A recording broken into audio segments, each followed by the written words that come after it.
1월 달에 제가 하나님의 은혜 가운데 또 성도님들의 양해 가운데 기도할 수 있도록 여러분이 배려해 주시고 또 함께 동행 기도해 주신 거 대단히 감사합니다. 이제 오늘까지 기도 행진 21일 승리하게 하신 하나님께 감사드리고, 우리가 예견하지 않았던 코로나,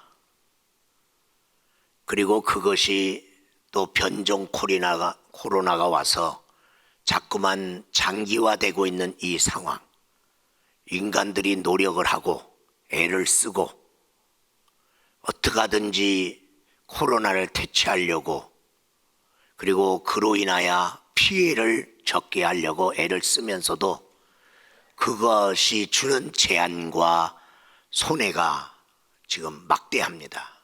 인간의 한계를 절감하고 살고 있습니다. 이럴 때에 우리는 어떻게 살아야 되느냐? 새로운 패러다임 시프트를 가져야 되지 않나?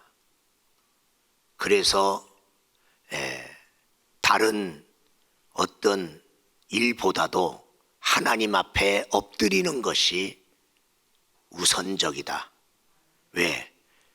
우리 인간이 애써도 물리치지도 못하고 지금 그의 피해와 제한과 불편 속에서 살고 있는데, 하나님을 힘입고 살지 않으면 금년을 어떻게 하나님의 뜻대로 우리가 승리하며 살아갈 수 있을 것인가?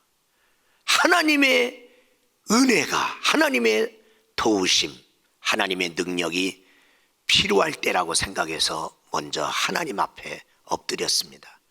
여러분, 그래서 금년을 살아갈 때 하나님이 주시는 은혜의 해가 되고 하나님이 준 승리의 전리품을 취하는 그런 복된 해가 되기를 주의 이름으로 축원합니다. 우리는 우리가 한계를 느낄 때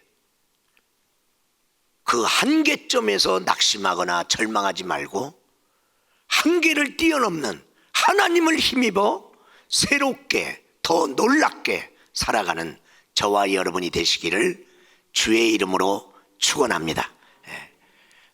지금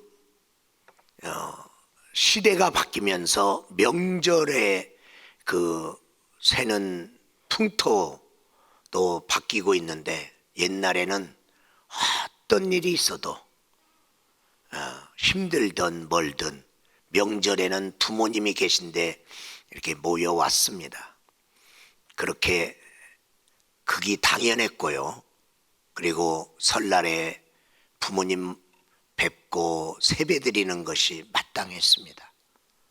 그런데 세월이 흐르면서 이제 명절의 풍토가 자녀가 있는 쪽으로 부모가 이동하여 모이는 그런 모습이 많이 보였는데, 언제부턴가, 그리고 코로나로 인해서 이제는 비대면으로 명절을 세는, 그래서 화상으로 부모님 보고 화상으로 세배를 드리는 이런 시대가 되었습니다. 하나님을 믿을 때도 여러분께서 시대가 바뀌면서 여러 가지 예배 형태가 바뀌어지고 있는데, 그런 가운데서도 우리가 예배를 드릴 때마다, 제가 성전에서 기도할 수 있지만은 시간을 정하고 산상에 가서 기도할 때 그 기도의 자리가 바뀐 것이 기도가 달라요. 그리고 기도원에 가서도 기도원 성전에서 기도할 때하고 또 기도원마다 기도 자리가 또 있어요. 그래서 산상에 어디 사람들이 늘 즐겨 찾아서 여기 오면 기도하는 자리에 가서 기도하면 또 달라요. 여러분이 새해를 맞이했는데 여러분이 새로워지려고 할 때 예배 자세부터 새로워져서 예배에 새로운 은혜를 입기 시작해야 새로움이 오는데, 예배 드리러 올 때 내가 원하는 자리에 앉지 마세요. 예배 자체가 하나님께 드리는 예배이기 때문에 하나님이 원하는 자리에 앉으세요. 그래야 하나님의 은혜가 예배 가운데, 그리고 예배 가운데 하나님 만나는 역사가 일어납니다. 여러분이 습관적으로 예배 드리지 마시고 신령과 진정으로 예배를 드리면 예배가 살아나요. 우리가 비대면 예배를 어쩔 수 없을 때 드리지만은 그것을 정상으로 여기지 마세요. 그 가정의 리더가 그것을 결단하지 마세요. 그러면 대면 예배를 드리러 올려던 가족이 안 와버려요. 왜? 리더가 그렇게 결정하니까. 리더는 늘 더 하나님이 기뻐하는 대로 이끌어 주셔야 돼요. 제가 여러분의 의견을 다 동의받고 이 교회를 이끌어가지 않습니다. 성도들의 의견을 존중하지만은 하나님의 뜻을 내가 알았으면 성도들을 모시고 하나님의 뜻대로 내가 이끌어 가야 될 책임과 의무가 담임 목사에게 있는 거예요.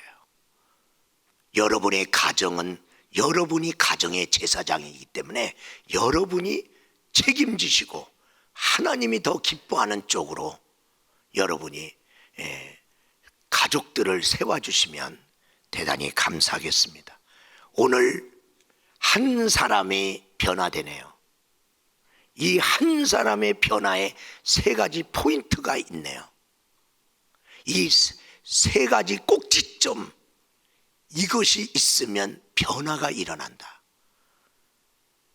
이 사람을 통해서 1월 달에 우리가 기독교 세계관을 얘기했는데 세계관의 변화가 일어날 수 있는 세 가지 포인트를 여러분과 함께 마지막으로 나누고자 합니다. 서론적으로 먼저 말씀드립니다. 우리는 변화되고 있는가, 변질되고 있는가? 새해를 맞이한 건 맞는데 새해에 나에게 변화와 성장과 전진이 없다면 나는 변질되고 있고 나는 퇴보되고 있다는 것이죠. 그래서 우리가 이제 급속도로 일상의 생활이 변화되고 있잖아요. 우리가 원하지 않게 코로나로 인하여 변하고 있잖아요. 이 변화된 환경 속에서 내가 어떻게 변화되어 이 변화된 환경 속에서 살아남을 것이냐. 우리는 변질돼서는 안 돼요. 그런 이야기가 있어요. 4.5하고 5가 있었는데 늘 4.5는 5를 만나면 오금이 저리고 늘 자기가 5보다 부족하니까 늘 자신감이 없고 뒤처졌어요. 그리고 5는 늘 4.5를 아주 무시하고 그리고 막대했어요. 그런데 어느 날 4.5가 당당하게 5 앞에 나타났어요. 그리고 자신 있게 말하고 자신 있게 행동하는 거예요. 그래서 4.5에게 5가 물었습니다. 야, 너에게 무슨 일 있었냐? 그랬더니 응, 무슨 일 있었는데 나 이번 방학에 점 뺐어 그랬어요. 4.5가 점을 빼니까 45가 되네. 5, 9, 45. 이거 게임이 안 되는 거예요. 여러분, 우리가 기독교 세계관에 대한 얘기를 했는데 여러분이 금년에 5점, 흠점, 여러분이 허점, 점을 뺀다면 하나님 앞에서 이 점이 빠질 수 있다면 여러분은 세상 앞에 당당하게 설 수 있어요. 세상이 두렵지 않을 수 있다는 것이죠. 여러분, 점 하나 때문에 늘 내가 뒤처진 인생으로 살 수는 없다. 그리고 점 하나가 붙으면 남이 되고 점 하나가 빠지면 님이 되잖아요. 부부도 남남처럼 살 수도 있고 사모하고 그리고 그리워하고 받아주는 님이 될 수도 있다는 것이죠. 점 하나가 이렇게 사람을 대할 때도 달라지네요. 오늘 한 사람, 사울이라는 사람, 이 사람은요 변화가 일어나는데 180도 변화, 이전의 삶과 이후의 삶이, 사람이 이렇게 바뀌기가 어렵거든요. 그런데 이런 변화가 이 사람에게 왔어요. 그 중요한 포인트, 그 점 세 가지가 있는데, 모태똥이 시골의 어느 사랑방에서 몇 사람 모아놓고 공산주의를 가르쳤어요. 그 작은 모임을 누가 크게 바뀌었어요. 그런데 그 작은 시작점으로 인하여 저 거대한 중국이 공산화 되버리고 말았습니다. 강남 스타일의 싸이가 있잖아요. 미국까지 가서 작곡을 배웠어요. 이분이 작곡도 배우고 그랬는데, 그래서 거기서 자기가 이제 자기 철학이, 나는 노래를 부르더라도 사람을 즐겁게 해줘야 되겠다, 노래를 부르면서 이게 웃게 만들어야 되겠다, 이 사람은 그런 철학이 있어요. 그래서 그런 곡을 많이 만들었어요. 그리고 그래도 내가 음악하는 사람으로서 사람들 좀 재미나게 하고 웃게 만들고 밝게 만들어 줘야겠다. 그리고 곡을 만들어 갖고 국내에 들어왔어요. 와서 음반 출판 업계에 그 곡을 주면서 내 곡을 사주시고 이 곡을 가수를 선정해서 불러주세요. 그리고 곡을 내놨어요. 아무도 안 사요. 어떤 음반 업계도 이 사람의 곡에 대해서 관심을 갖지 않아요. 이런 곡을 뭐 이게 불러갖고 이게 히트를 치겠냐. 그래 고민에 빠졌어요. 그러다가 그가 생각을 바꿨어요. 남들이 내 곡을 안 사주면 내가 내 곡을 사자. 내가 내 곡을 내가 부르자. 연예계의 판도는 어떻습니까? 다 꽃미남들, 다 핸섬한 여자들, 그게 다 먹히는 세상이잖아요. 근데 자기는 배도 불룩하고 얼굴도 그냥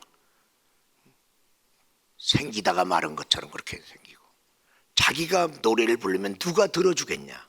그런데 그는 자기 노래를 자기가 부르기로 결단합니다.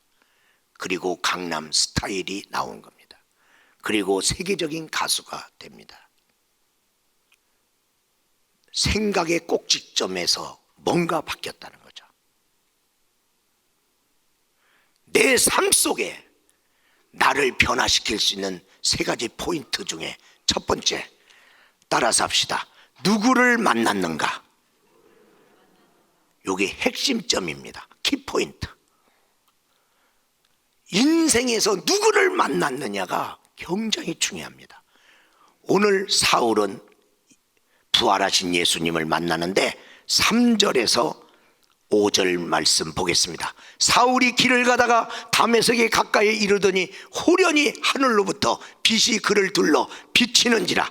땅에 엎드려져 들음에 소리가 있어 이르되 사울아 사울아 내가 어찌하여 나를 박해하느냐 하시거늘 다같이 대답하되 주여 누구시니까? 이르시되 나는 내가 박해하는 예수라. 아멘. 우리는 누구를 만날 때 첫 번째 만남의 장소가 가정입니다. 지금 설날을 통해서 지금 이 시대는 가정 해체주의라고 그랬죠. 그래서 점점 솔로로 살잖아요.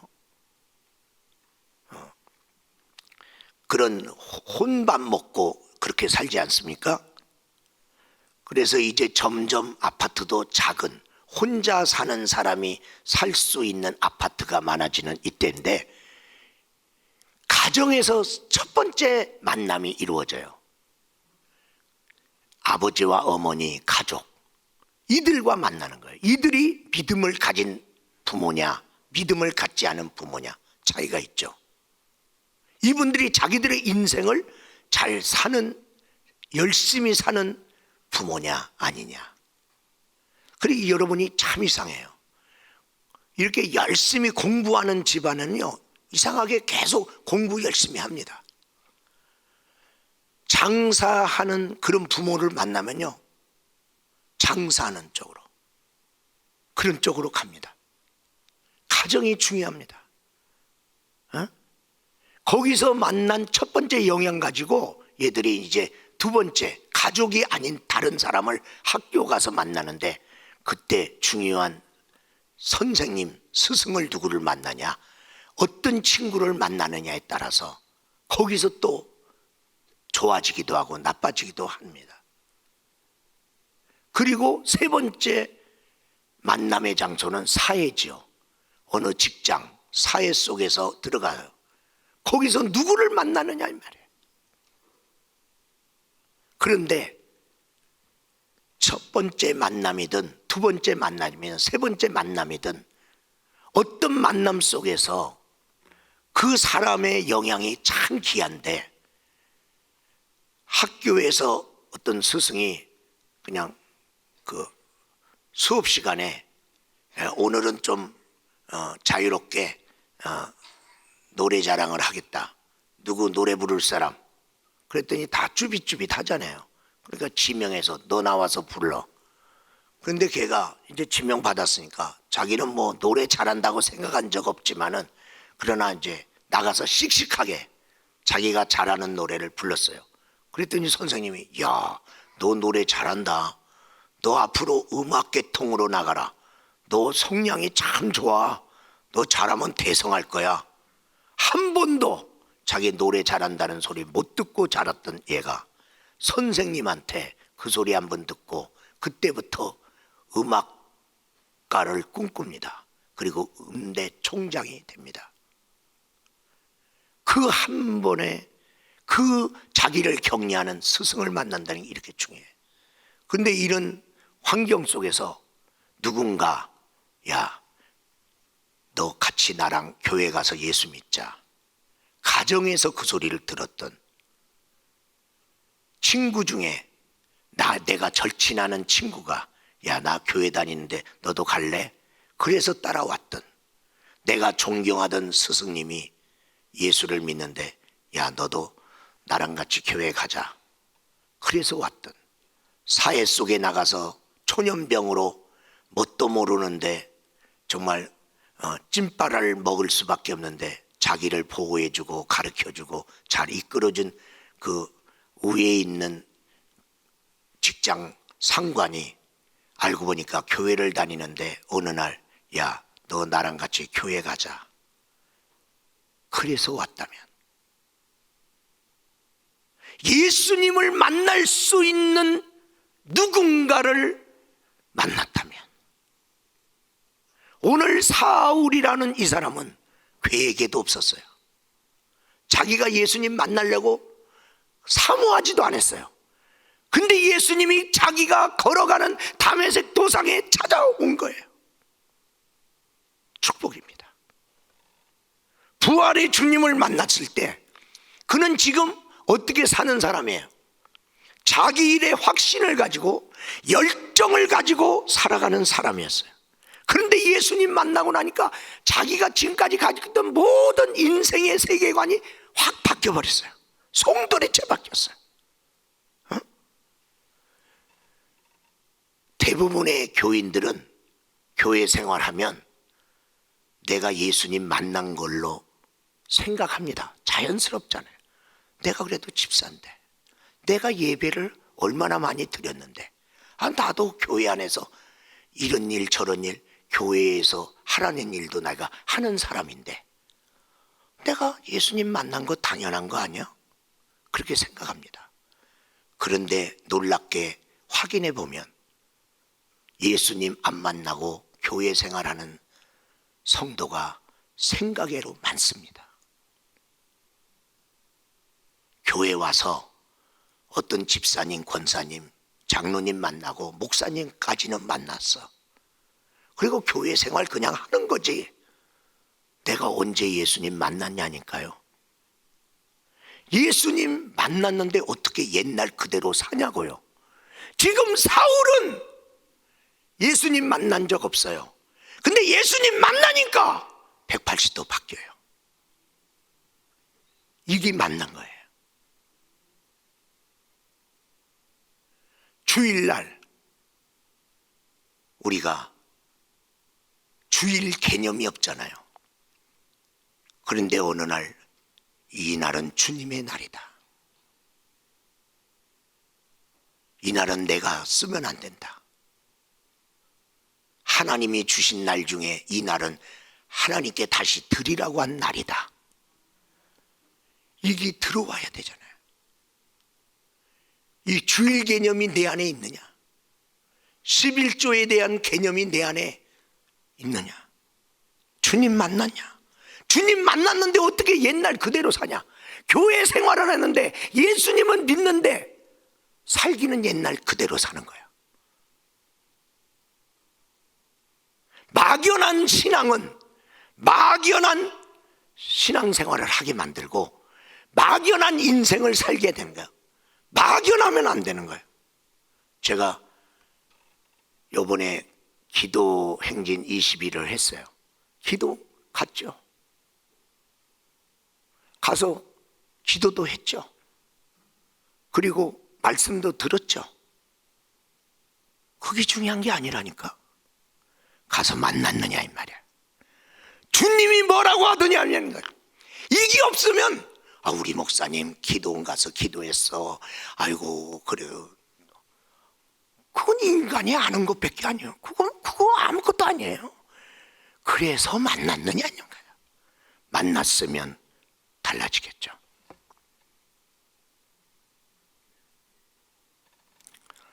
사울이라는 사람은요, 바리새인 신앙의 가정, 이게 그냥 가정이 아니야. 철저하게 신앙으로 사는 가정, 바리새인 가정. 거기서 철저하게 가정에서부터, 그리고 그는 가말리엘 문화 가서 철저하게 신앙교육까지 받은 사람이에요. 전통적인 유대교의 세계관을 갖고 있었어요. 그런데 부활하신 예수 만나고 다 바뀌었어요. 여러분, 기독교 가정에서 기독교의 부모님을 통해서 예수에 대해서 들었어요. 성경에 대해서 들었어요. 교회에 대해서 들었어요. 예수 믿는 사람은 이렇게 살아야 된다고 들었어요. 그런데 왜 예수 안 믿나요? 우리가 잘못 전달한 거야. 우리한테 실망한 거야. 우리 자녀가. 그런 예수라면 나는 안 믿는다. 그렇게 해서 자꾸만 속상하게 하던 애가 어느 날 예수님을 만난 거야. 만나니까 나오지 말라도 지가 나오네. 그러면서 걔가 알은 거예요. 우리 부모가 전달한 예수는 틀렸다. 내가 만난 예수는 그런 분이 아니더라. 내가 예수를 만나게 해주고 있느냐? 만나게 해주고 있느냐? 지금 목사님의 가정에서 목사가 안 나와요. 장로님의 가정에서 다음 세대의 자녀가 장로가 안 나와. 왜? 장로 자격이 없으니까.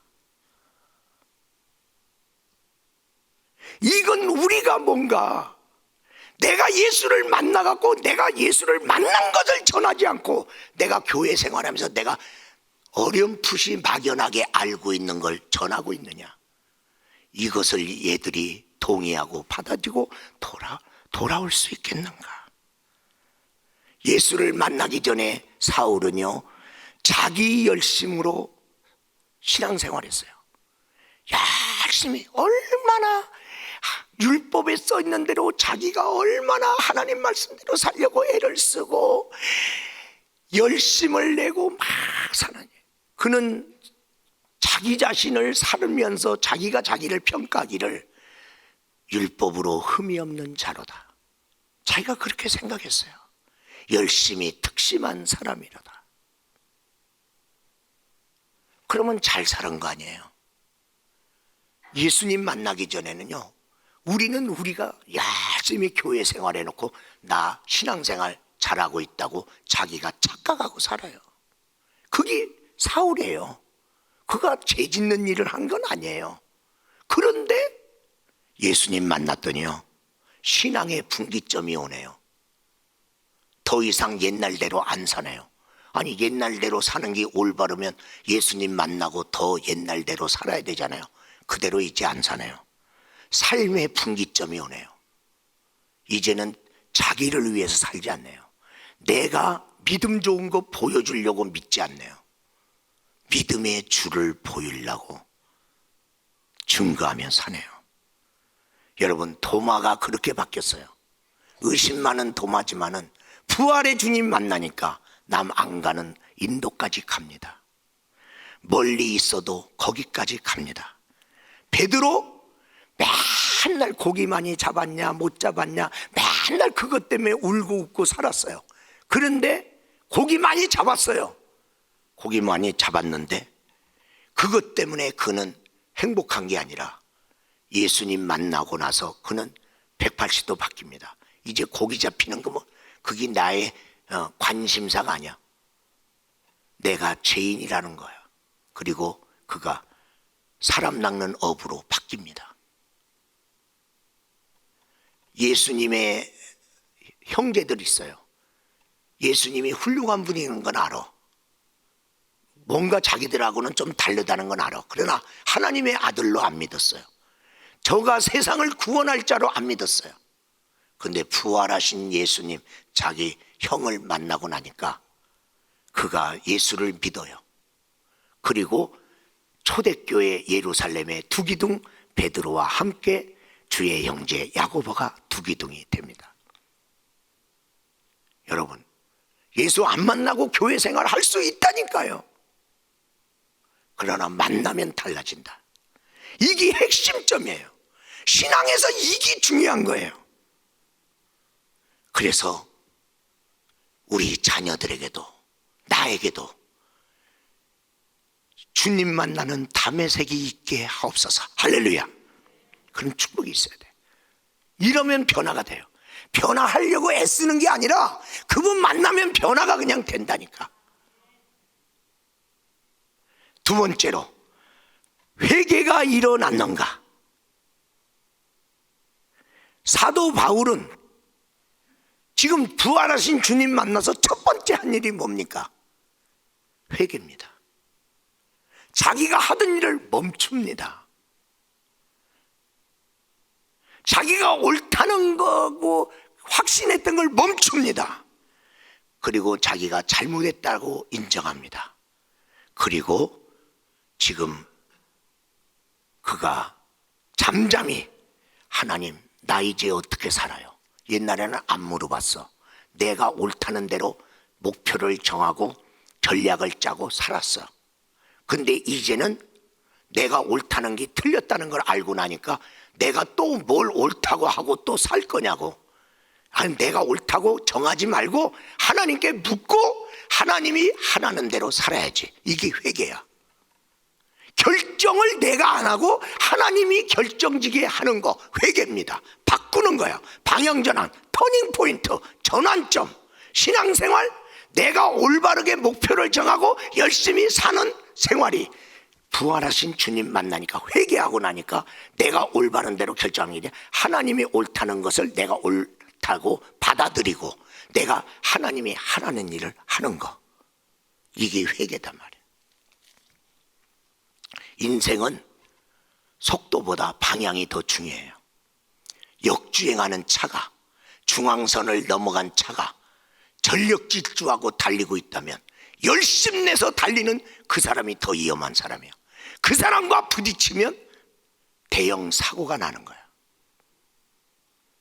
어떤 사람은 교회 일을 열심히 하는데 왜 사람을 자꾸만 쓰러뜨리나요? 시험 주나요? 역주행하고 있습니다. 하나님의 뜻대로 열심 내는 거 아닙니다. 죄에는 관성의 법칙이 있어요. 한 가지 죄가 또 다른 죄를 짓게 만들어요.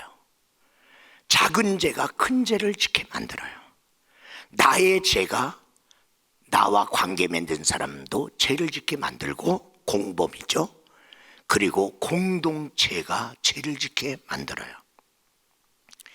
누가 이 죄의 관성의 법칙, 오라 나는 공고한 사람이다, 이 사망의 몸에서 누가, 나 맨날 죄 짓고 사는 사람, 이걸 누가 멈추게 할 수 있는가? 회개입니다. 회개로. 그래서 탕자의 삶을 뭘로 멈췄어요? 회개하여 아버지께로 돌아오므로. 베드로가 늘 고기 잡는 일에 신경 쓰던 그가 이제 고기 잡았잖아요. 고기 잡아갖고 변화됐나요? 못 잡다가? 아니, 고기 딱 잡았는데 자기가 죄인이라는 걸 깨닫고 주여 나를 떠나소서 나는 죄인으로소이다. 회개가 그를 바꾼 거예요. 고기 못 잡다가 잡아서 바꾼 게 아니라 회개함으로 바뀌었어요.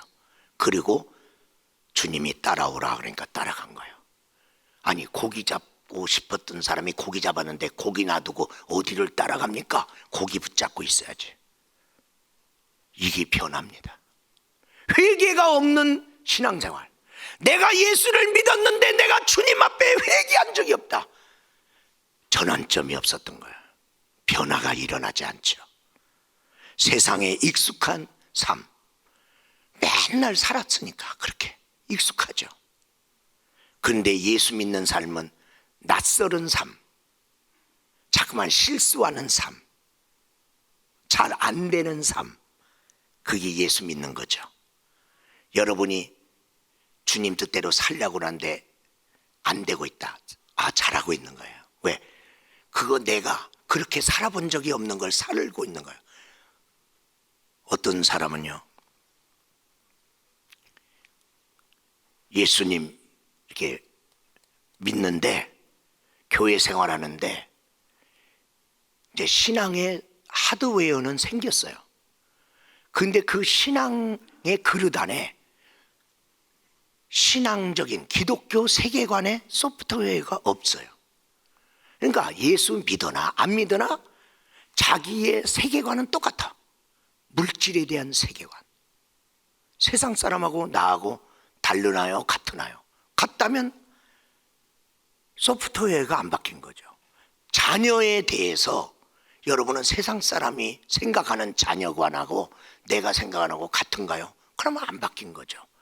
그냥 이 하나님을 신으로 안 모셨다가 모신 것만 바뀌었지, 하나님의 정신, 하나님의 삶이 나의 삶 속에, 하나님의 세계관이 내 세계관이 안 된 거죠. 세계상은 뭐예요? 내가 벌었다. 그건 누구 거예요? 내 거죠. 내가 벌었는데 내 거죠. 부모님한테 상속받았다. 내 거죠. 그리고 내 손에 내가 소유하고 있다. 내 거죠. 그게 세상이죠. 그래서 뭘 주더라도 내 것 주는 거죠. 그런데 하나님 안에서의 물질과는 어떤, 하나님 거죠. 하나님이 주셨죠. 생명도 주셨죠. 물질도 주셨죠. 자녀도 주셨죠. 하나님이 준 것을 하나님 뜻대로 주는 거죠. 그러니까 내 거 준 거요, 하나님 거 준 거요. 하나님 거 준 거죠. 그러니까 내가 생색낼 거 있어요, 없어요? 없죠. 물질관이 바뀌었냐 말이에요. 응? 왜 11조가 힘듭니까? 내 거 주려니까 힘들죠. 세계관이 안 바뀐 물질관 가지고 11조 생활하려니까 힘든 거고, 헌금 생활하려니까 힘든 거죠. 자녀? 내 겁니까? 내 자녀입니까? 하나님의 자녀. 하나님이 나에게 줬죠. 그러니까 삼손처럼, 삼손의 부모님처럼 이 아이를 어떻게 길러오릴까? 하나님이 주신 자녀인데 어떻게 길러야 됩니까? 하나님이 주셨기 때문에 하나님하고 자꾸만 상의하고 하나님 뜻대로 길러야죠. 왜 내 꿈을 걔를 통해서 이루려고 하나요? 걔는 싫다고 그러는데 하나님의 비전을 자꾸만 가르쳐줘야 되고, 그리고 하나님의 뜻대로 안 사나요? 그러면 어떻게 해요? 그 자녀를 위해서 기도하러 와야죠. 하나님, 내게 자녀를 줬는데 제가 자꾸만 빗나갑니다. 하나님 어떡합니까? 도와주세요. 그 잘하는 거죠. 오늘 사울은 바뀌었어요. 율법주의자. 율법을 내가 지키려고 애쓰던 삶을 이제 하나님의 은혜로 나는 산다. 오늘의 나 된 것은 하나님의 은혜로라. 그가 자꾸만 그러잖아요. 이제 하나님을 힘입어 나는 이 길을 가리라. 그러니까 내가 이 길을 가더라도 내 자랑할 수 없죠. 왜? 하나님의 능력으로 내가 이 길을 가니까. 예수 그리스도를 믿는 자를 핍박하고 살았어요. 그가 이걸 회개하여 돌이켜 예수님을 구주로 전파하며 살아요. 옛날에는 예수 믿는 자를 핍박하는 사람이었어요. 근데 예수님을 위하여 고난도 감수하는 사람으로 살아요. 자기 열심으로 살던 사람이 이제는 은혜로 살아요. 바뀐 거죠. 회개가 일어나야 돼요. 회개가 일어나야 돼요. 세 번째로, 성령 충만의 삶으로 나아갔는가? 오늘 여기 성경의 말씀에 17절의 말씀에 보니까 뭐라고 써 있어요? 형제 사울아, 주곧 네가 오는 길에서 만난 예수께서 나를 보내갖고 너에게 성령으로 충만하게 하신다. 예수님이 원한다. 예수 믿는 걸로 끝나요? 예수 만난 걸로 끝나냐고. 성령님 만나야, 성령님에 이끌려서 살아가야 티핑 포인트, 임계점을 만나요. 우리 인간은 한계가 있어요. 한계점을 뛰어넘는 게 임계점이에요. 비행기가 열심히 달려요. 달려도 땅을 달리고 있어요. 땅을 달리고 있는 게 비행기예요, 차요? 그런데 시속 몇 킬로 이상이 되면 앞바퀴가 떠요. 그리고 그 이상으로 계속 달리면 뒷바퀴가 떠요. 그리고 쫙 올라가는 거예요. 거기에 수많은 사람이 탔고 거기에 많은 화물을 실었고 비행기 자체만 해도 그렇게 무거운 쇳덩어리가 어느 순간에 한계점을 뛰어넘으면 임계점을 넘어가면서 하늘을 나르는 역사가 일어나는 거예요. 차가운 물도 물이에요. 미지근한 물도 물이에요. 액체죠. 그러다가 이 물이 끓으려면 몇 도예요? 99도에는 절대로 안 끓어요. 80도에도 안 끓고 100도가 되면 반드시 이 물은 끓어요. 이게 끓는 물이 되는 거예요. 100도가 되면. 그럼 100도 이상 되면 어떻게 돼요? 액체가 기체로 바뀌어서 끓는 물이 기체로 올라가기 시작합니다. 거기가 임계점입니다. 우리가 기도해요. 열심히 기도하고 눈 뜨는데 아무리 그렇게 기도 많이 한 것 같은데 30분. 그래서 이제 목숨 걸고 이제 한번 더 열심히 해보자. 열심히 하고 눈 떠봤더니 1시간. 기도의 임계점은 3시간입니다. 3시간까지 가본 사람이 없는 거예요. 많지 않아요. 가봐야 아는 거예요. 근데 막 비틀어지고 할 말도 없고, 이제 기도가 기쁨도 안 되고, 인간의 기도의 한계점은 3시간. 그 3시간 넘어가면 내가 열심히 3시간까지 갔는데 그거 넘어가면 영의 세계로 들어가 버려요. 기도의 새로운 세계를 보는 거예요. 이런 것도 있어? 인간이 노력해갖고 얻어서 본 거하고 하나님이 보여주는 건 달라요. 부의 임계점이 있어요. 내 재능과 내 여건과 모든 걸 합해서 내가 열심히 살면 얼마까지 번다. 이게 딱 나와. 저 사람의 재능과 모든 걸, 그리고 여건과 인간관계와 모든 걸 합해서 그 사람이 갖고 있는 자본금과 여러 가지 하면 얼마까지는 벌겠다. 열심히 잘하면 요만큼까지 벌겠다. 거기가 그 사람의 한계야. 그거 넘어갈 때 어떻게 이렇게 돈이 들어오는 거야. 자기도 몰라. 돈 버는 사람도 모르네. 한계점 넘어가서 임계점으로 들어간 거예요. 티핑 포인트가 온 거예요. 독서에 인계점이 있어요. 공부 안 하는 애가 이제 공부하려고 마음먹었어요. 그리고 책을 보기 시작했어요. 책을 봤더니 성적이 쑥쑥쑥쑥 올라가. 그런데 어느 날부터는 책을 읽어도 성적이 더 이상 안 올라. 이제 고민이 시작됐어요. 아니, 내가 공부를 안 할 때는 몰라도 공부를 하면 계속 성적이 올라가야 되잖아. 아니, 어느 정도 올라가면 그다음부터는 안 올라가.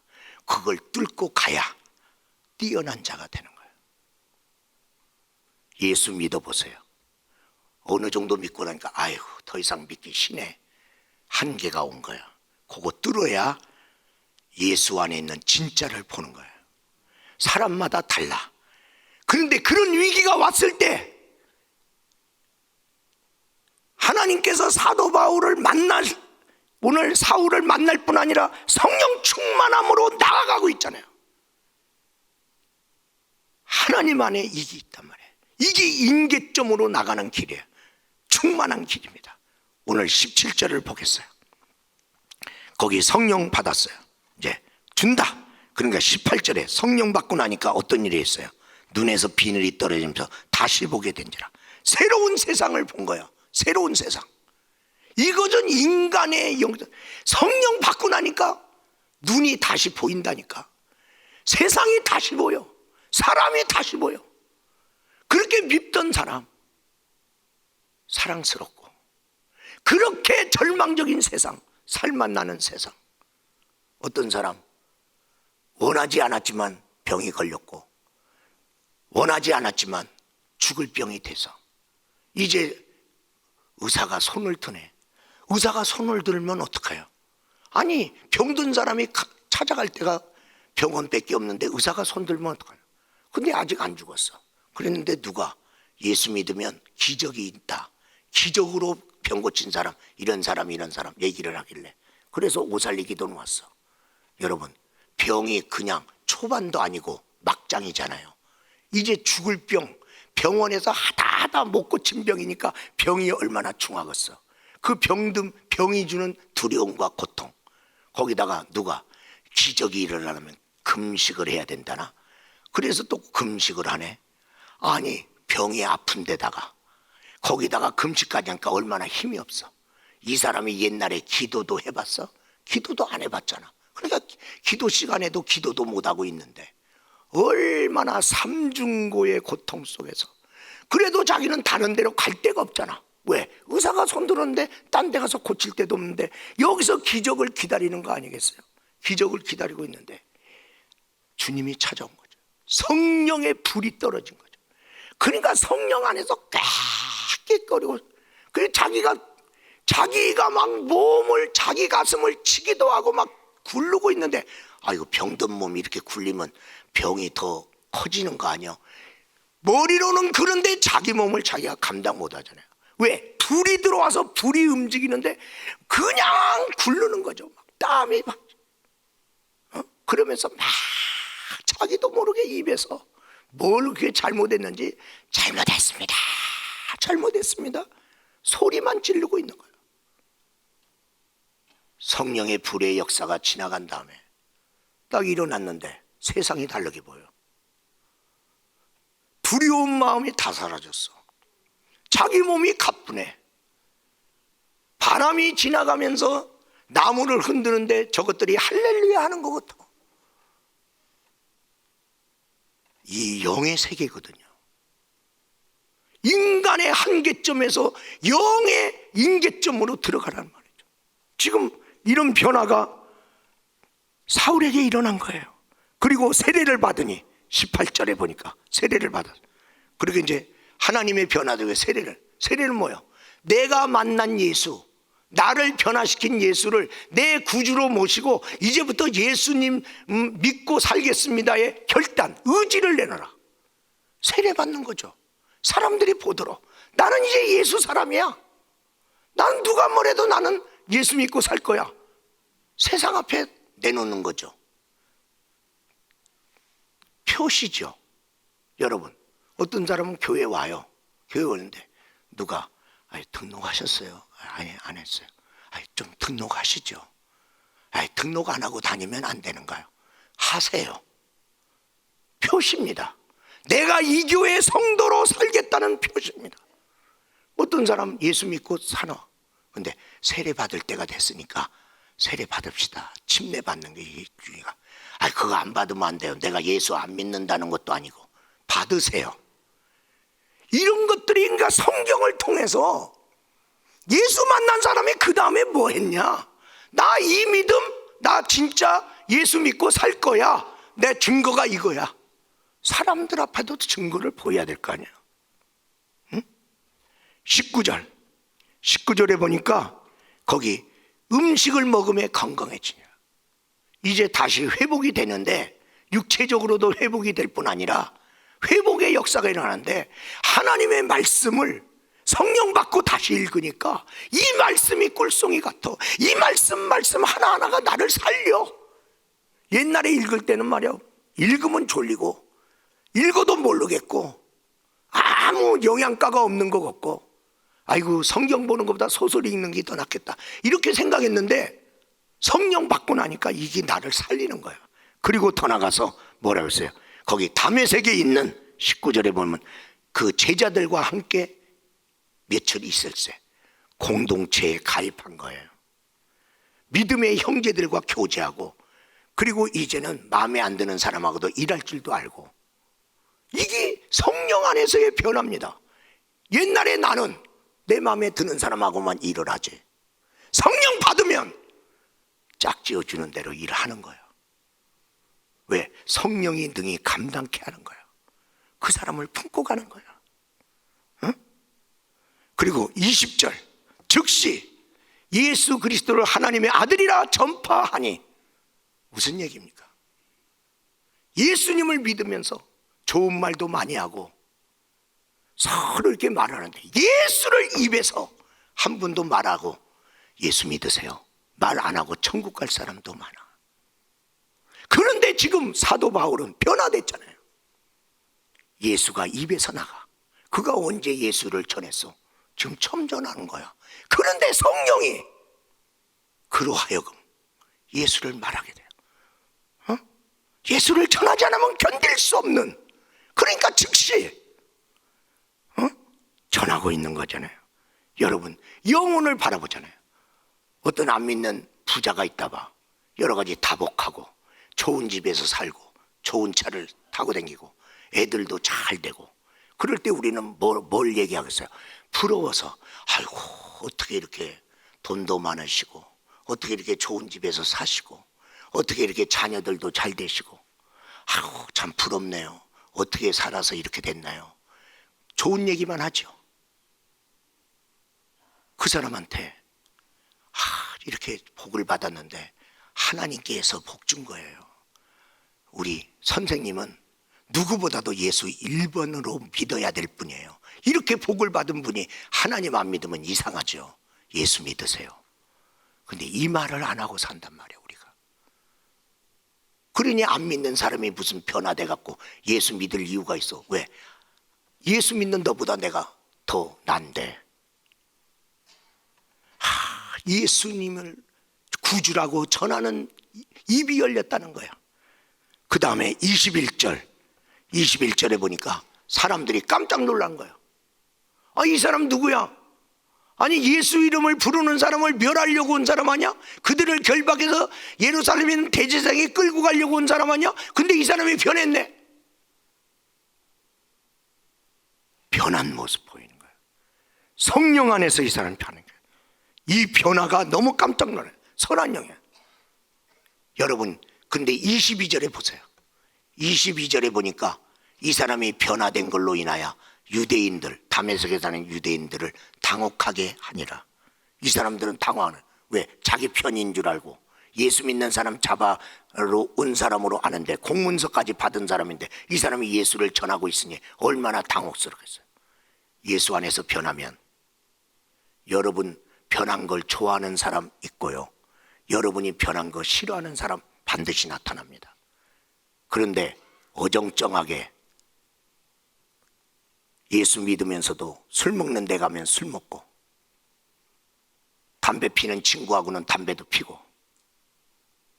딴짓 해보세요. 그러면 그 사람들 잃어버리지 않아요.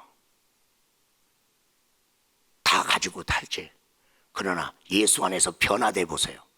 내가 변화된 거 싫어하는 사람, 세상에 내가 사귀었던 사람 중에 반드시 나타납니다. 나는 그렇게 믿는 거 싫어.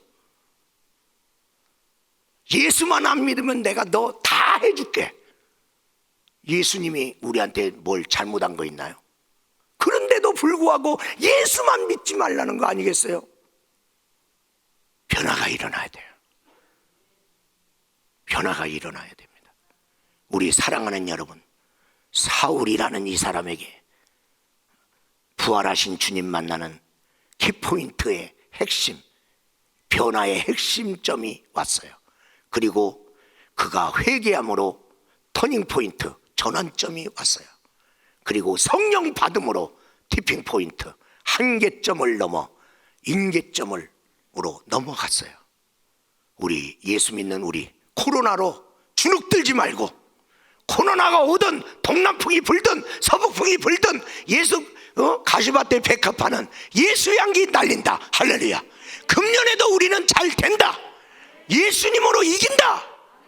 여러분이 금년을 하나님과 함께 승리하는 해로, 축복의 해로, 놀라운 변화의 해로 선포하고 살기를 주의 이름으로 축원합니다. 결론적으로 저를 따라서 하겠습니다. 주님, 나와 나의 가정과 나의 조국에 다메섹에 빛을 비추소서. 빛을 비추소서. 오늘 이 시간에 누구의 변화보다 나의 변화가 교회의 부흥이 되고, 나의 변화가 가족을 구원하는 놀라운 변화가 될 걸 믿으면서 우리 가족들에게 내가 선한 영향력, 바울처럼 이렇게 변화될 수 있도록 하나님 나에게 변화의 3가지 포인트를 나에게도 허락해 달라고 주의 이름 한번 크게 외치고 기도합니다.